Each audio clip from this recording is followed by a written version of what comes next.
Hello दोस्तों, स्वागत है आप सभी लोगों का राजस्थान एकेडमी पर। मैं प्रवीण सिंह आप सभी लोगों के साथ में।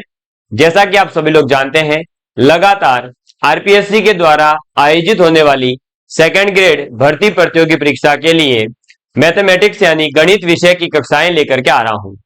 आप सभी लोग मेरे साथ में जुड़ करके आपके गणित के पाठ्यक्रम को टॉपिक वाइज कंप्लीट कर रहे हैं और साथ ही साथ हम लोग टॉपिक के साथ में ही पीवाईक्यूज को भी जरूर करते हैं ताकि हमें ये पता चले कि इस टॉपिक से किस प्रकार के प्रश्न जो है पिछली भर्तियों में आए हुए हैं और आगे आने वाली भर्तियों में किस प्रकार के प्रश्न हमें देखने को मिल सकते हैं।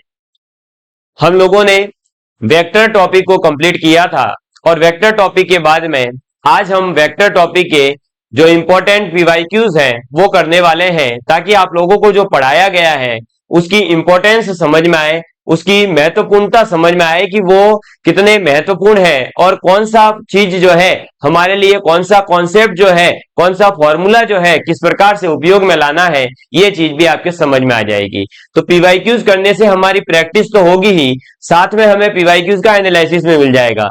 इसीलिए मैं अक्सर कहता हूं कि प्रैक्टिस के लिए आप पीवाईक्यूज को ही सॉल्व करें, चाहे फर्स्ट पेपर हो, सेकंड पेपर हो, चाहे राजस्थान के किसी भी कंपटीशन की तैयारी करो, चाहे यूपीएससी की तैयारी कर रहे हो। ठीक है, चलिए दोस्तों, हमारा पहला जो क्वेश्चन है, एक सेकेंड भैया जी, ये है कोड। एक्चुअली ये क्या है, जब पेड कोर्स रन होते हैं तो उसमें ये कोड काम आते हैं ताकि पता चले किस बच्चे ने पेपर लीक किया या कोर्स लीक कर दिया है वगैरह, कार्रवाई के लिए ना। अभी अपने तो कोई पेड है नहीं, सब कुछ फ्री है, सब मोह माया है, क्या जरूरत है पेड़ की। देखो भाई क्वेश्चन, सदिश बी क्रॉस ए, ये दे रखा है कि बी वेक्टर है, उसका क्रॉस करवा रहे हैं बी क्रॉस ए के क्रॉस के साथ। ठीक है, मतलब बी क्रॉस ए से एक वेक्टर आएगा, उसका क्रॉस करवा रहे हैं बी के साथ। यह समतल्य है, यानी ये कोप्लेनर किसके साथ है।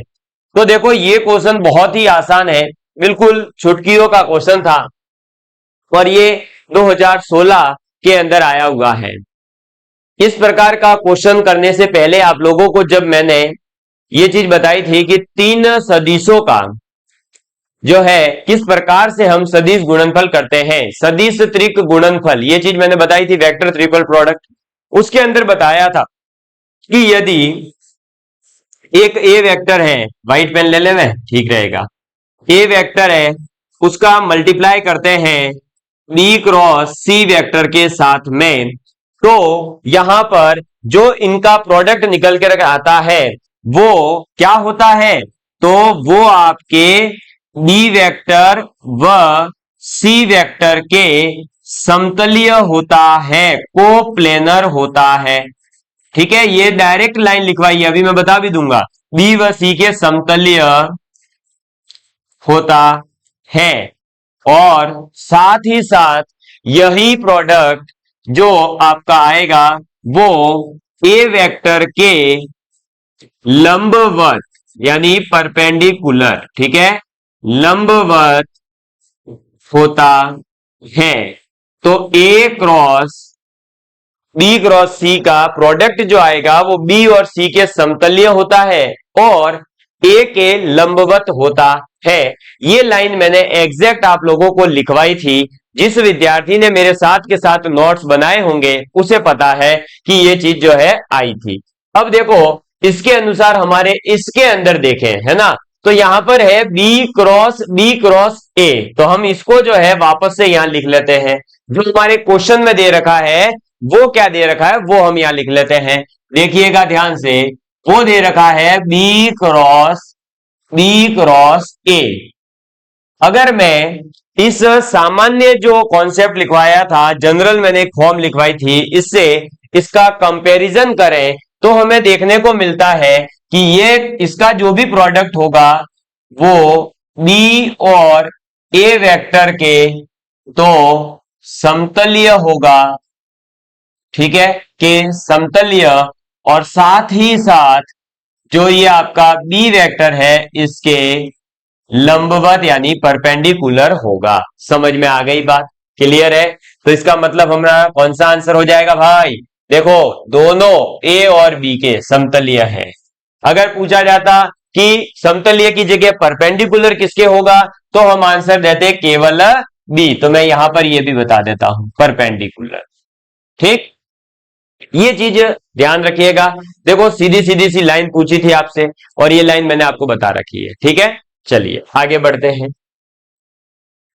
नेक्स्ट क्वेश्चन आया है हमारे पास में, ए क्रॉस, फिर ब्रैकेट में है B cross bracket C cross A.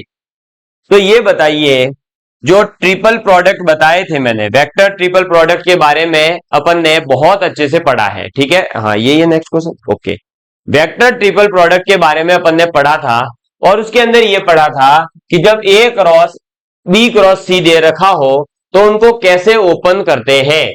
तो कैसे ओपन करेंगे, उसके लिए पहले हमें यहां पर जो फॉर्मूला है वो पता होना चाहिए।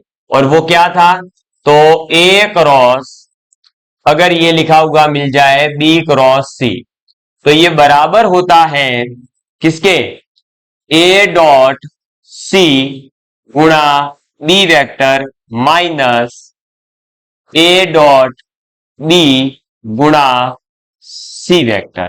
और इसको याद करने का तरीका भी बताया था मैंने कि पहले दूर वाले से मल्टीप्लाई फिर पास वाले से। देखो ए डॉट सी पहले दूर वाला, फिर ए डॉट बी फिर पास वाला। ठीक है, तो आप याद रखना चाहो तो ऐसे भी रख लेना, दूर पास वाला। ठीक है, ऐसे याद रखो भाई। देखो जो चीजें याद नहीं होती है उसको इस प्रकार से कुछ रिलेट करके आप याद कर लिया करो। अब यही सब जो है, यही कॉन्सेप्ट अपन यहां लगाएंगे। तो देखिए, ए क्रॉस ब्रैकेट में है B cross C cross A, यही है हमारे पास। अब इसी को जो है अपन एक्सपेंड करेंगे। तो देखिए आगे यही वाला फॉर्मूला लगाएंगे। तो ए का क्रॉस हो रहा है इसके साथ बी, और ये पूरा जो है सी माना जाएगा। सी क्रॉस ए को अपन यहां पर सी मानेंगे। तो इसके अकॉर्डिंग लिखे तो लिखा जाएगा ए का डॉट सी क्रॉस ए के साथ दूर वाले से और बी से मल्टीप्लाई हो जाएगा, फिर माइनस पास वाला तो ए डॉट बी होगा। ठीक है, और इसका मल्टीप्लाई होगा सी क्रॉस ए से। क्लियर, ये आ गया हमारे पास में ओपन होके। अब देखिए ए डॉट सी ए, ये क्या लिखा हुआ है, ए डॉट सी क्रॉस ए अगर कहीं पर लिखा हुआ है या ए डॉट बी क्रॉस सी लिखा होता है तो वो एबीसी लिखा जाता है। बॉक्स प्रोडक्ट है ये तो यहां पर ये बॉक्स प्रोडक्ट ही दे रखा है। तो इसको लिखेंगे ब्रैकेट के अंदर A vector C vector A vector और मल्टीप्लाई करेंगे बी वेक्टर से। ठीक है, अब देखो ए सी ए मैंने बताया था कि बॉक्स प्रोडक्ट के अंदर है ना, यदि या जिसको कहते हैं स्केलर ट्रिपल प्रोडक्ट अदिश त्रिक गुणनफल, इसके अंदर यदि कोई भी दो वेक्टर सेम हो जाए, कोई भी दो वेक्टर सेम हो जाए तो अदिश त्रिक गुणनफल 0 हो जाता है, डब्बा गोल हो जाता है ना। जो बॉक्स प्रोडक्ट है वो बॉक्स यानी डिब्बा, डब्बा क्या हो जाता है, गोल हो जाता है। तो यहां पर ये डिब्बा हो गया गोल, यानी ये हो गया 0, और 0 इंटू बी करने पर क्या हो जाएगा 0, कोई सेंस नहीं बचा। इसका मतलब ये हमारे पास अब सॉल्व होकर के आया है माइनस ए डॉट बी गुणा सी क्रॉस ए, ये हमारे पास आ गया। ठीक है, क्या आ गया, माइनस साइन के साथ A dot B C cross A. अब यही ऑप्शन कहीं पर है तो देख लीजिए, A dot B A cross C है, A dot B C cross A है, लेकिन अपने पास माइनस साइन है।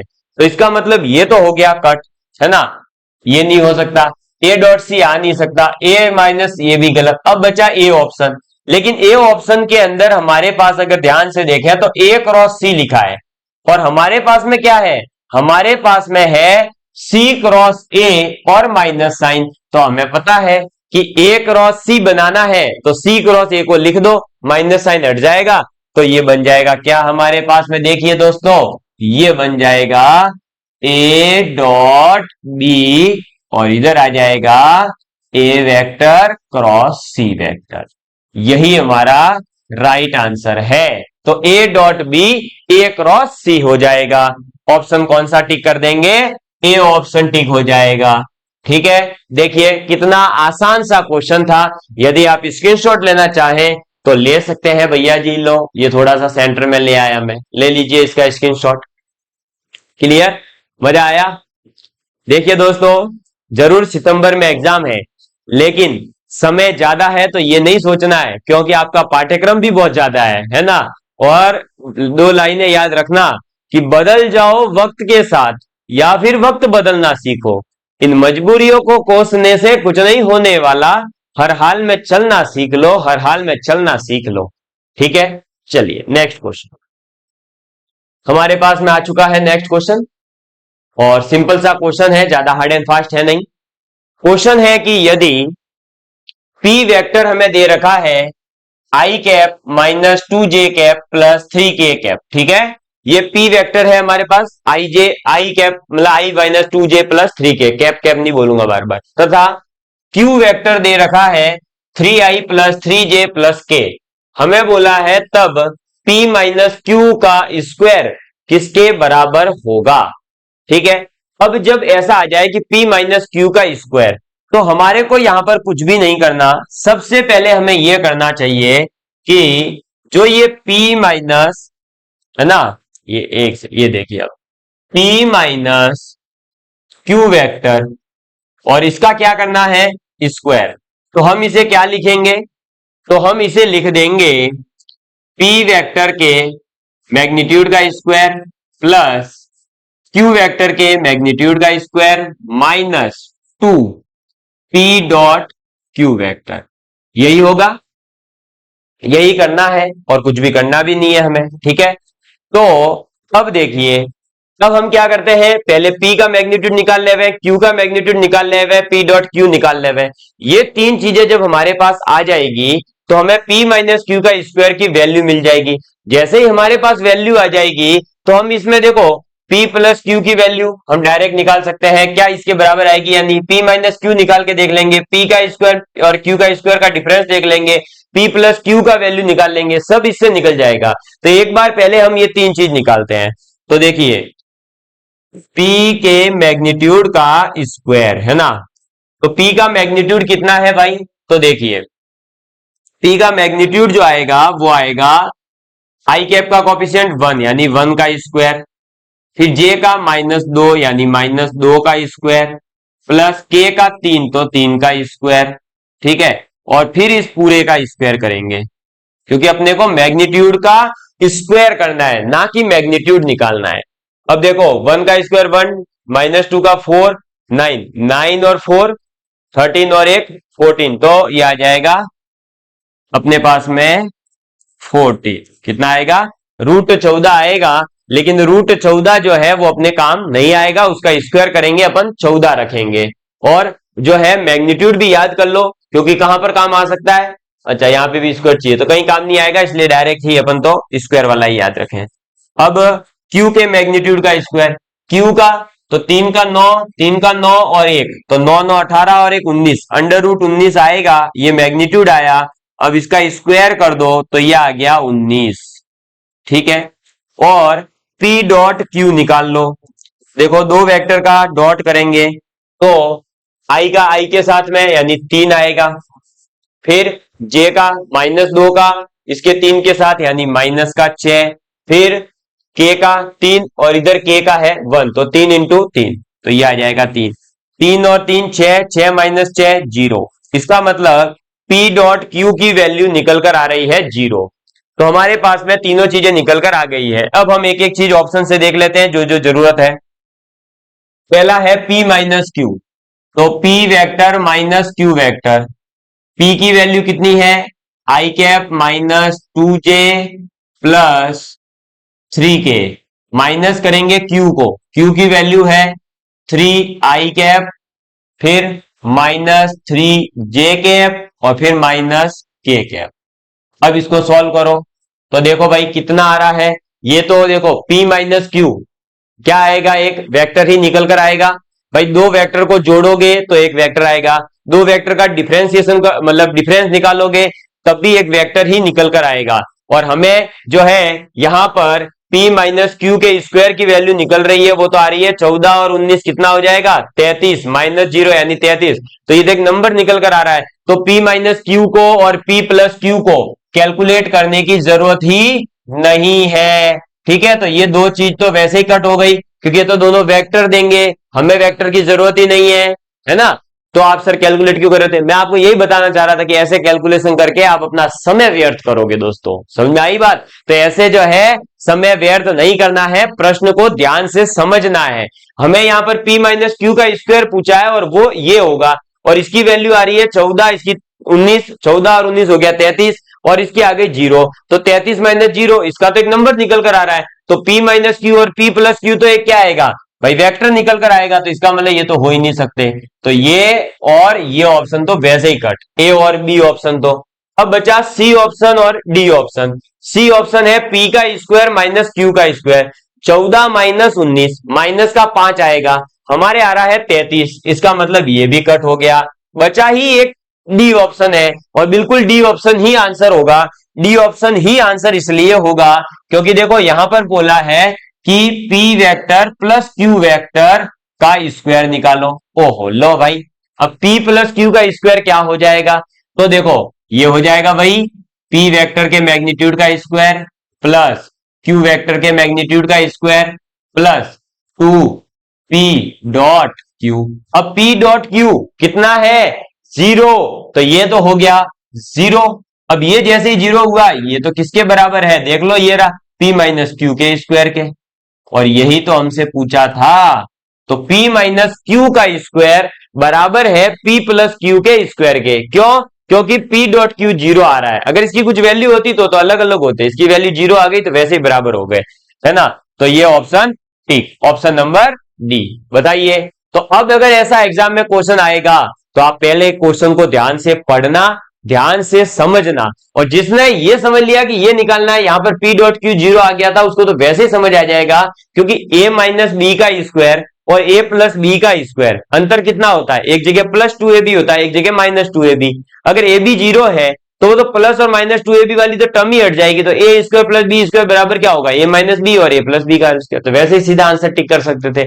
ऐसे थोड़ा सा सोचेंगे क्वेश्चन के बारे में, तो आपको जो है आने वाले पेपर में फायदा होगा। केवल पीवाईक्यू सॉल्व नहीं कर लेना है कि इसका बस आंसर डी निकाल दिया कैसे भी करके, नहीं, कैसे भी करके तो आप जो है, इससे बढ़िया तो है कि आप कंप्यूटर को, चैट जीपीटी को बोल दो इसका आंसर निकाल के दे देगा और आप टिक कर दो, हो गया आंसर। ऐसे थोड़ी होता है, सीखो, एनालाइज करना सीखो। जैसे कि ये अब ये P minus Q P plus Q count करने की जरूरत ही नहीं थी, P का स्क्वायर माइनस क्यू का स्क्वायर -5 आ रहा था, ऑप्शन वैसे ही कट हो रहा था, 3 ऑप्शन कट होते चौथा ही आंसर है, ऑब्वियस सी बात है। समझ में आई बात? चलिए नेक्स्ट क्वेश्चन देखिए, सिंपल सा क्वेश्चन है ये, और ये आपका क्या है क्वेश्चन, अच्छा घनाभ का आयतन। ये मैंने बताया था कि क्यूबॉइड का जो है वॉल्यूम यदि आपको निकालने को बोलेगा तो आप कैसे निकालेंगे, है ना, यही क्वेश्चन है। ओके, ये कब आया हुआ है, एक सेकंड बता भी देता हूं। हाँ जी, ये आपके 2016 में ही पूछा है भाई, है ना। देखिए क्वेश्चन क्या है, देखेंगे ध्यान से। क्वेश्चन है कि P वेक्टर है -5i प्लस जे माइनस के, Q वेक्टर है 2i प्लस जे प्लस 2k, तथा R वेक्टर है 4i plus 2j minus 2k। तब उस घनाभ का आयतन, घनाभ यानी क्यूबॉइड का वॉल्यूम फाइंड आउट करना है जिसकी भुजा, ये 3 वेक्टर नहीं है, उसकी भुजाएं तो ये है Q plus R, R plus P, P plus Q. तो सबसे पहले हम क्या करेंगे, यहां पर सबसे पहले हम Q plus R plus P और P plus Q find out करेंगे।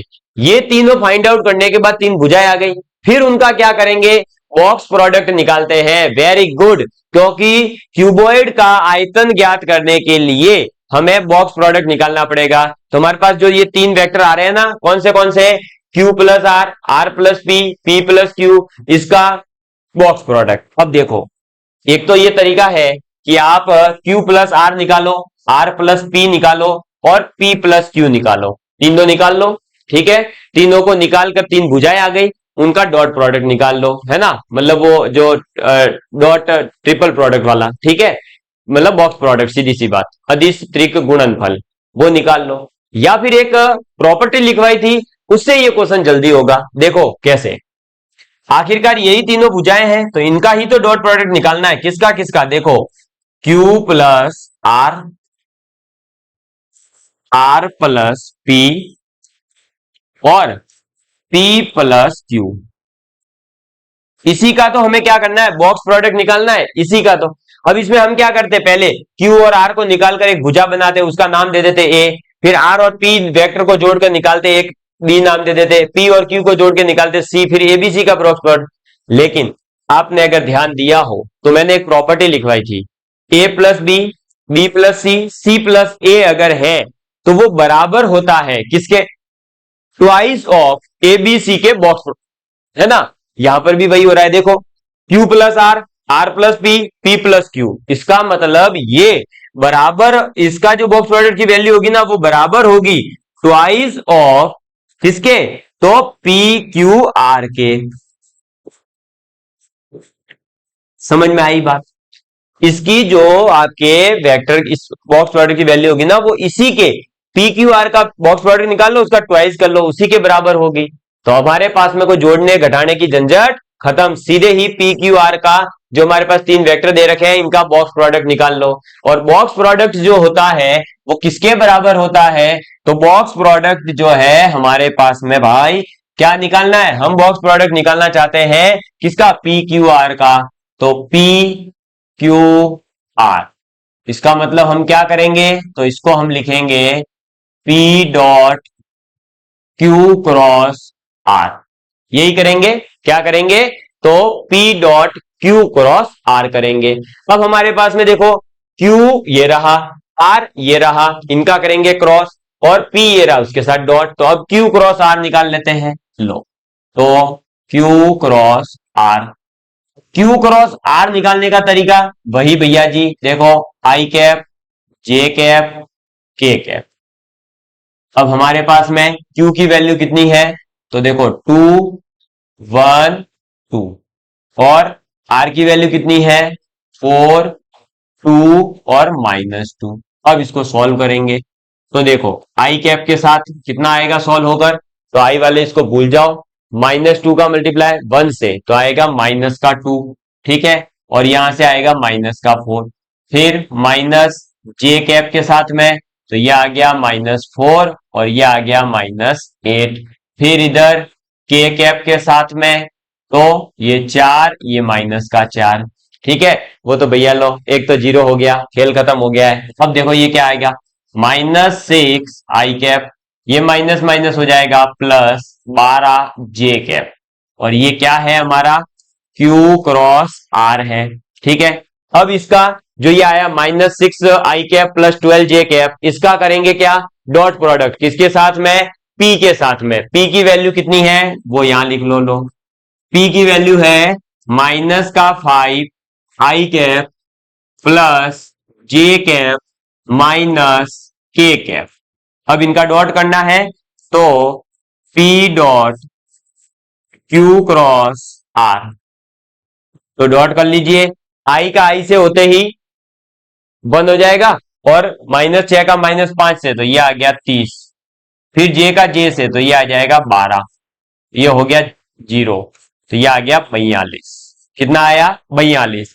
अभी ये आंसर नहीं है, ये तो अपना ये निकला है पी क्यू आर की वैल्यू वो है 42, इसका करो 2 से गुणा, तो 2 × 42 कितना आएगा 84, कितना आएगा 84, और ये क्या आएगा घन इकाई यानी सेंटीमीटर क्यूब या फिर मीटर क्यूब या किलोमीटर क्यूब ऐसा, तो 84 घन इकाई इसका आंसर हो जाएगा, और ऑप्शन नंबर डी इसका राइट आंसर है। समझ में आ गई बात। और आपको बता दूं दोस्तों, क्या सर जी आप जो है अगर P plus R, R plus Q, Q plus P ये सब निकाल के यहाँ पर एबीसी रख के फिर सॉल्व करते तो और जो है समय लगता। समझ में आई बात। तो इसलिए वेक्टर के अंदर या किसी भी टॉपिक के अंदर जो आपको कॉन्सेप्ट, जो आपको फॉर्मूलाज बताए जा रहे हैं वो इसीलिए बताए जा रहे हैं कि आप उन फॉर्मूलों को ऐसे यूटिलाइज कर सके एग्जाम के अंदर। समझ में आई बात। अगर आपने इतना जल्दी अगर करना चाहते हैं तो आपको अच्छे से सभी चीजें याद होनी चाहिए, ठीक है। मैं पानी पी लेता हूं, तब तक आप जो है एक बार नोट डाउन कर लीजिए और फिर अपन आगे बढ़ते हैं। ठीक है, चलिए देखेंगे आगे। नेक्स्ट क्वेश्चन आपके सामने ला देता हूं मैं, अब ट्राई करना। ये लो, ये क्वेश्चन है आपके सामने। मैं थोड़ा सा इसको बड़ा कर देता हूं, अब आराम से इसको ट्राई करो एक बार, फिर मैं इसको छोटा कर दूं। ये लीजिए, आपको बेसिकली दो जो है वेक्टर लाइंस दे रखी है और उनका इंटरसेक्शन पॉइंट फाइंड आउट करना है।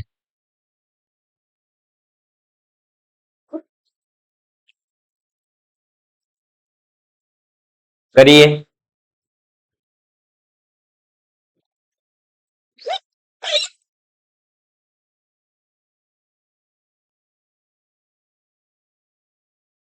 चलिए जी, देखिए कैसे फाइंड आउट होता है इंटरसेक्शन पॉइंट। ठीक है, क्वेश्चन पढ़ लिया है तो मैं अब छोटा कर देता हूं थोड़ा, क्योंकि ये जगह घेरेगा थोड़ी सी अपनी।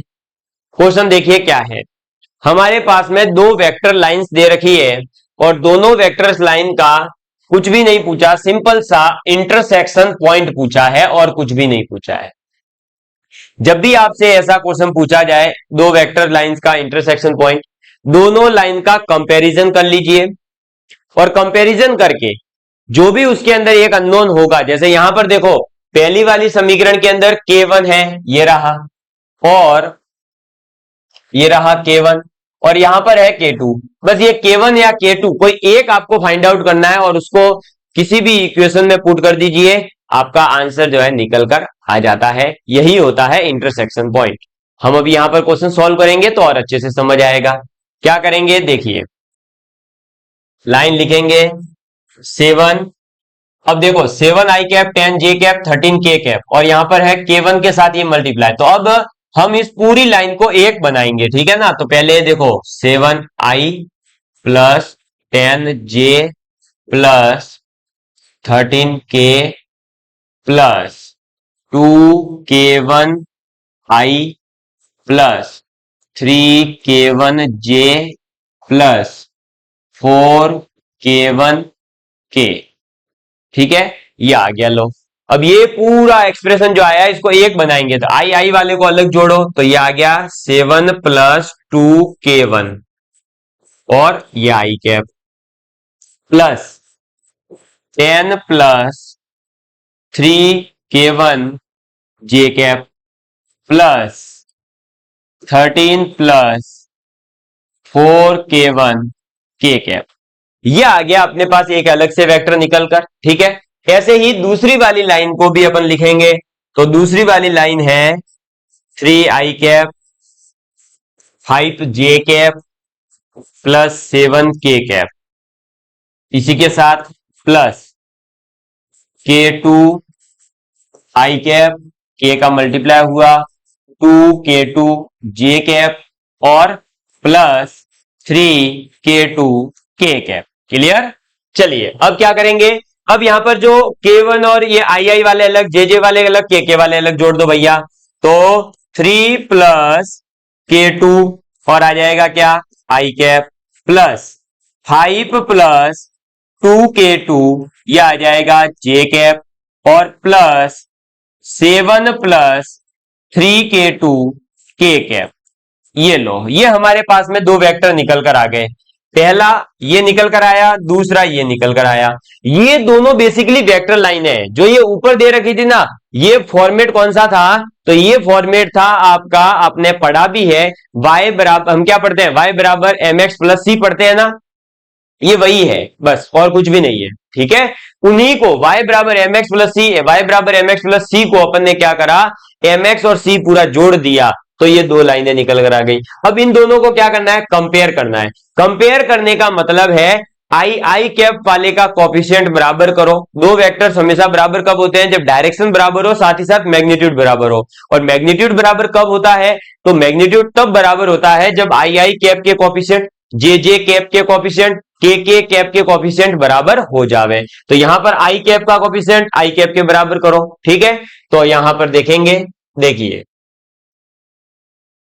ये लीजिए, आई कैप का कोफिशिएंट है यहां पर क्या 7 प्लस 2k1 और यहां पर कितना है 3 प्लस k2, तो ये बराबर कर दो। चलो तो ये आ जाएगा 7 प्लस 2k1, ये बराबर हो जाएगा 3 प्लस k2 के। ठीक है, ऐसे ही दूसरा वाला 10 प्लस 3k1 बराबर हो जाएगा 5 प्लस 2k2 के। ऐसे ही 13 प्लस 4k1, 13 प्लस 4k1 बराबर हो जाएगा 7 प्लस 3k2 के। तो 7 प्लस 3k, ये लीजिए, ये सब क्या हो जाएंगे आपस में बराबर हो गए। अब ये बराबर हो गए, इनमें से कोई भी दो समीकरण लेकर के हम दो वेरिएबल फाइंड आउट कर सकते हैं k1 और k2 को। तो मैंने मान लीजिए पहली और दूसरी समीकरण ले ली, तो बराबर कर लेंगे तो देखो क्या आएगा, और इसको भी ले लो, तीनों को एक बार तो k1 k2 अलग अलग करके लिख लो। तो देखो 2k1 माइनस k2 बराबर आएगा माइनस का 4। ऐसे ही 3k1 माइनस 2k2 बराबर आएगा माइनस का 5। ऐसे ही 4k1 माइनस का 3k2 बराबर आएगा माइनस का 6। ये तीनों चीजें हमारे पास में आ गई अब। ठीक है, अब यहां से हम दो समीकरण ले रहे हैं, मान लीजिए ये वाली, ठीक है, एक ये और एक ये, इनको सॉल्व करेंगे तो ये सॉल्व कैसे होगी, ये सॉल्व हो जाएगी यहां से। देखिए 2k1 प्लस का 4 बराबर है k2 के, इसको पुट करेंगे इसके अंदर। ठीक है, क्या करेंगे, दूसरी वाली समीकरण में पुट कर दिया, तो यह आ जाएगा 3k1 माइनस का 2 इंटू 2k1 प्लस 4 बराबर माइनस का 5। अब ये सॉल्व होगा तो 3k1 माइनस का 4, k1 माइनस का 8 बराबर माइनस का 5। यहां से माइनस का k1 और ये माइनस का 8 इधर जाएगा तो प्लस का 3, यानी ये 3 आ गया। तो यहां से k1 की वैल्यू निकल कर आई माइनस का 3। k1 क्या निकल कर आ गया अपने पास में, माइनस का 3। ये k1 जो माइनस 3 आया, ये इसके अंदर पुट करो। अब जिस समीकरण से अपन ने k2 की वैल्यू फाइंड आउट करी थी, इसमें पुट करने पर क्या होगा, तो माइनस 3 इंटू 2 माइनस का 6, माइनस 6 प्लस का 4 माइनस का 2, तो k2 बराबर कितना निकल कर आ गया, माइनस का 2। अब ये जो k1 और k2 आ गए हैं, तो आपकी इच्छा करे तो k1 को इसमें पुट कर लो तो भी जो है आंसर निकल कर आ सकता है, या फिर k2 को जो है इसमें पुट कर लो तब भी हमारा आंसर आ सकता है। जैसे कि देखिए मैं जो है इस पहली वाली में ही पुट कर लेता हूं, और थोड़ी सी कैलकुलेशन ओरल करेंगे। 7 प्लस 2k1 है, k1 की वैल्यू -3 है, -3 इंटू 2 माइनस का 6, 7 माइनस 6 1 होता है, यानी ये आएगा आई कैप ओनली। ठीक है, ऐसे ही 3 इंटू -3 माइनस का 9, 10 माइनस 9 1, यानी प्लस का जे कैप। फिर 13 प्लस 4 k1, 4 दिया 12, 12 माइनस 13 1, तो प्लस का के कैप। तो ये आएगा हमारा आंसर। ये है हमारा इंटरसेक्शन पॉइंट। कौन सा है इंटरसेक्शन पॉइंट, आई प्लस जे प्लस के कैप। और इसको अगर पॉइंट्स में रिप्रेजेंट करना हो तो हम इसे कहेंगे 1,1,1। क्या कहेंगे, 1,1,1। अब ये आंसर देख लो कहां पर है, तो ए ऑप्शन ही था, आई प्लस जे प्लस के कैप। बस यही हमारा आंसर हो जाएगा। कर लीजिए, ठीक हो गया हमारा काम। बताइए, है ना। तो ये बहुत ही सिंपल सा क्वेश्चन है, आप इसको आसानी से नोट डाउन कर सकते हैं। जल्दी से नोट डाउन कर लीजिए। आप सभी लोगों के प्यार की बदौलत राजस्थान एकेडमी लगातार जो है अपने सब्सक्राइबर्स को बढ़ाते जा रहा है। आप सभी का प्यार मिलते जा रहा है ना। और मैं आपसे रिक्वेस्ट करूंगा, जो प्लेलिस्ट है सेकंड ग्रेड की, भैया पूरी देखना, एक एक क्वेश्चन सॉल्व कर लेना, आपका बेड़ा गर्क हो जाएगा, पहले बता रहा हूं। चलिए आगे बढ़े। नेक्स्ट क्वेश्चन, ये लीजिए, नेक्स्ट क्वेश्चन आ चुका है आपके सामने। ये सिंपल सा क्वेश्चन है, जो लाइन मैंने आपको लिखवाई थी एग्जैक्ट नोट्स के अंदर, वही पूछ ली गई है। देखिए, यदि ए और बी दो जो है असरेखीय सदिश है तथा एक्स और वाई इसके अंदर अदिश है, तो एक्स प्लस ए, अच्छा एक्स इंटू ए प्लस वाई इंटू बी बराबर 0 हो, तो बताना है कि x और y की वैल्यू क्या होगी। मैंने आपको बताया था कोई भी दो सदिश जो आपके असमरेखीय होते हैं वो लिनियरली डिपेंडेंट होते हैं, ठीक है, सॉरी लिनियरली इंडिपेंडेंट होते हैं। अब लिनियरली इंडिपेंडेंट अगर वेरिएबल्स हैं तो सीधी सी बात है कि उसके अंदर जो ये वेक्टर्स हैं इनके जो मल्टीप्लायर है वो जीरो होंगे। तो x और y दोनों के दोनों जीरो होंगे, तभी जो है ये लिनियरली इंडिपेंडेंट हो सकते हैं, यानी कि रेखीय स्वतंत्र पर जो है हो सकते हैं, ठीक है। ये कभी भी एक दूसरे पर डिपेंड नहीं होंगे। तो इसका मतलब x और y दोनों के दोनों क्या हो जाएंगे, जीरो हो जाएंगे। बस यही आंसर था, ये तो सीधे सीधे लाइन बताई थी। नेक्स्ट देखिए, ये लीजिए, करिए इसको ट्राई। सिंपल सा क्वेश्चन है ये, ट्राई मारिए एक बार। ओके ठीक है, ट्राई करिए, करिए ट्राई करिए, यही है क्वेश्चन तो। हाँ कोई दिक्कत नहीं। देखिए दोस्तों, अब इस क्वेश्चन को ट्राई करते हैं अपन, ठीक है, साथ ही साथ सॉल्व कर लेते हैं जल्दी। आ जाओ भाई आ जाओ। ओके, देखिएगा, दिखाई तो दे दिया था आपको अच्छे से। अब देखो सुन लो ध्यान से, क्या क्वेश्चन था कि हमारे पास तीन एबीसी जो है अशून्य सदिश है, नॉन जीरो वेक्टर्स है। तो A cross B dot C बराबर है A vector B vector C vector का मैग्नीट्यूड के बराबर मल्टीप्लाई के। तो यदि और केवल यदि कब होगा, ऐसी कंडीशन है।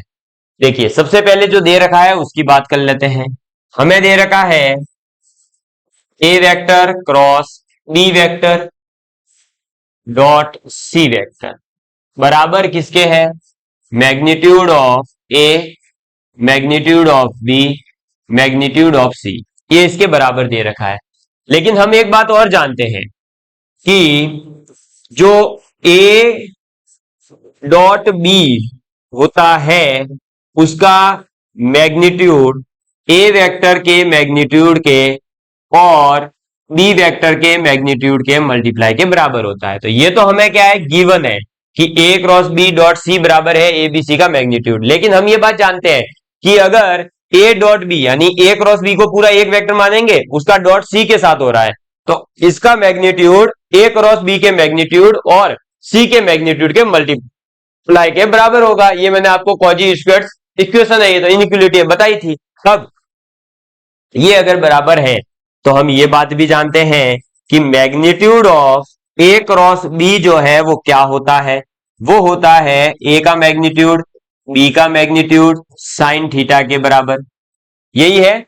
अब ए क्रॉस बी का मैग्नीट्यूड अगर ए बी साइन थीटा के बराबर है तो ए क्रॉस बी की वैल्यू यहां पर पुट कर लेंगे मैग्नीट्यूड वाली। तो यहां से क्या निकल कर आया हमारे पास, देखिए A cross B dot C vector बराबर आ गया, ए क्रॉस बी का मैग्नीट्यूड की जगह मैं ये रखूंगा क्या, तो ए का मैग्नीट्यूड बी का मैग्नीट्यूड साइन थीटा, और जो सी वेक्टर है वो तो मैग्नीट्यूड सी वेक्टर आएगा ही आएगा। अब यहां से हम इसको लिख सकते हैं ए क्रॉस बी मतलब A magnitude B magnitude C into sine theta, ठीक है। तो हमारे पास ए क्रॉस बी का डॉट सी बराबर आ गया A B C sine theta के, और यहां पर A cross B dot C A B C के बराबर दे रखा है।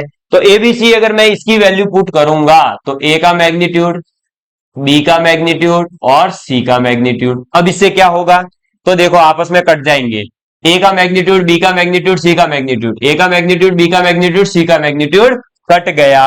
तो सभी मैग्नीट्यूड आपस में कट गए, तो हमारे पास बचा क्या, साइन थीटा बराबर में 1, और साइन थीटा बराबर 1 है तो थीटा कितना होगा, तो साइन थीटा बराबर 1 है, इसका मतलब साइन की वैल्यू 1 आ रही है। और साइन की वैल्यू 1 जो है कब होती है भाई, ये आपको पता होना चाहिए। बताओ साइन की वैल्यू कब होगी है, अरे भाई साइन की वैल्यू 90 पे 1 होती है, तो इसका मतलब साइन 90 आएगा। थीटा की वैल्यू 90 निकल कर आ रही है, थीटा की वैल्यू अगर 90 निकल कर आ रही है तो इसका क्या मतलब निकलता है, इसका मतलब ये निकलता है कि यहां पर जो हमारे पास में ए क्रॉस बी है, वो ए और बी एक दूसरे के क्या है, परपेंडिकुलर है। और ए और बी अगर एक दूसरे के परपेंडिकुलर है और साथ ही साथ ए क्रॉस बी का डॉट सी के साथ हो रहा है, वो भी उसी के बराबर आ रहा था, साइन थीटा 0 जो है साइन 91 होते ही ये इसके बराबर है। इसका मतलब ये तीनों के तीनों vector A dot B vector 0 के बराबर होगा, बी डॉट सी वेक्टर 0 के बराबर होगा और सी डॉट ए के बराबर भी 0 होगा। क्यों? क्योंकि जब दो सभी एंगल्स के बीच का जो कोण है, वो सभी वेक्टर्स के बीच का जो कोण है वो 90 डिग्री है, और 90 डिग्री होने पर डॉट प्रोडक्ट क्या हो जाता है, 0 हो जाता है। सिंपल सी बात है, कोई बड़ी बात नहीं है। तो बस इसका आंसर आ गया। कौन सा हो जाएगा इसका आंसर, तो देख लीजिए भाई, A dot B dot C 0 होगा क्या, हाँ। B dot C dot A 0 होगा, हाँ। C dot A dot B 0 होगा, हाँ। लेकिन ये तीनों 0 होंगे, इसलिए ऑप्शन नंबर डी हमारा आंसर हो जाएगा। ठीक है, तो डी ऑप्शन आपका आंसर हो गया। नेक्स्ट क्वेश्चन देखिए, ये प्रॉपर्टी अपन जो है पीछे यूज कर चुके हैं। ये सिंपल सा क्वेश्चन है, ये एकदम सिंपल सा क्वेश्चन है। ये प्रॉपर्टी अपन पीछे यूज कर चुके हैं अभी आज की ही क्लास के अंदर, और ये प्रॉपर्टी ही मैंने यूज करी थी। क्या थी भाई, देखो A plus B plus C plus A, तो क्या हो जाएगा, twice of A B C के बराबर। ऑप्शन नंबर पहला ही सही है। अगर कोई चाहता है कि सर मैं इसका प्रूफ कैसे करूंगा, तो इसका प्रूफ करने का तरीका यही है मेरे दोस्तों कि A plus B plus C plus A, इसको आप क्या लिखोगे, इसको आप लिखेंगे पहले तो क्या, तो इसको जो है एक्सपेंड करके आप इस प्रकार से ही लिखेंगे, ए प्लस बी का डॉट किसके साथ में, तो बी क्रॉस सी के साथ, और इसका क्रॉस होगा सी क्रॉस ए के साथ। तो मैंने बताया था कि चार वेक्टर्स का जब क्रॉस प्रोडक्ट होता है तो क्या होता है, उसको यहां पुट करोगे, उसके साथ इसका डॉट करवा देना, सॉल्व करोगे तो इसका आंसर जो है वो निकल कर आ जाएगा ट्वाइस ऑफ ए बी। अच्छा सर ऐसे नहीं करना चाहूं तो और भी तरीका है भाई। और तरीका ये है कि आप जो है ये लिखने के बाद में इसके अंदर ये देख लो कि आपके पास क्या बन गया, पहले दूर वाले का मल्टीप्लाई, फिर पास वाले का मल्टीप्लाई, फिर उसको जब एक्सपेंड करोगे तो उसमें वापस बहुत सारे बॉक्स प्रोडक्ट बनेंगे, और लगभग सभी बॉक्स प्रोडक्ट कट हो जाते हैं, केवल दो बॉक्स प्रोडक्ट बनते हैं, और वो दो बॉक्स प्रोडक्ट यही बचते हैं, A B C plus A B C, बस ये बचते हैं, और ये दोनों जुड़कर ये बनता है। तो इसलिए इसका आंसर सीधे सीधे याद रखो, अदरवाइज आप इसको एक्सपेंड करके भी सॉल्व कर सकते हो प्रूफ देखने के लिए। ठीक है, चलिए नेक्स्ट क्वेश्चन देखिए,